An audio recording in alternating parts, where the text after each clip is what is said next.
If you come from where I stay, you may not be too proud to say, I survived an ugly adventure around a familiar neighborhood like Robin Hood, but this time not a jungle but streets full of kids with broken teeth, sliding down every corner of the road, wearing torn shorts with 2 holes, living our time, everything was fine, and playing under the rain all day, pants or no pants was to us never a crime.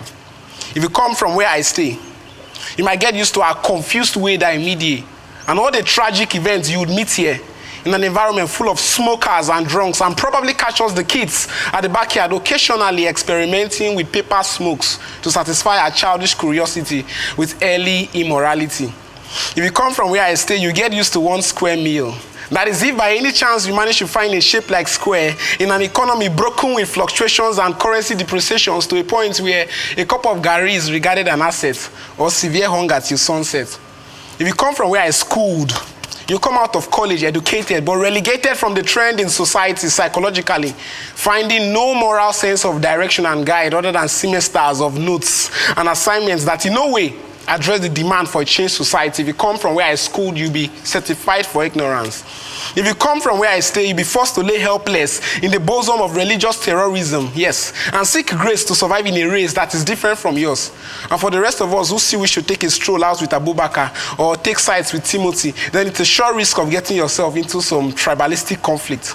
If you come from where I stay, then you may have heard the story while growing up about half a dozen children, all girls, born to low-income coupled together in poverty, struggling every day with the miserable life of an unemployed mother and drunk as father.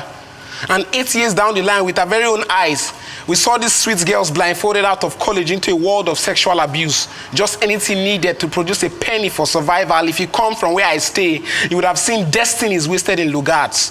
If you come from where I stay, you'll see open streets littered with street kids, left to explore the emptiness of life inspired by addiction to substances, feeding from trash cans, humiliation, rejection, anxiety, loneliness, etc., with no acceptance into a good line of living. If you come from where I stay, we call them Columbus. If you come from where I stay, there's no need to exclaim, oh my God, when a girl child puts to bed at the age of 13. No need shouting about female genital mutilation, or when the statistics show a drastic increase in the rate of child abandonment, or even be shocked at the news of early marriages. If you come from where I stay, you see ladies exploited like beverages. Finally, if you come from where I stay, you'll be familiar with the noise of sirens floating in traffic, lawmakers breaking their laws, and no matter how much you argue and try to make sense, showing all your documents and driver's license, you'll still be forced to pay your tithes to the prophet in black suit or follow the other instruction. You are following us to the station. If you come from where I stay, then you must be a Nigerian. I wouldn't say I'm lost here, but honestly, I'm found missing. Yours faithfully, Jim Poet.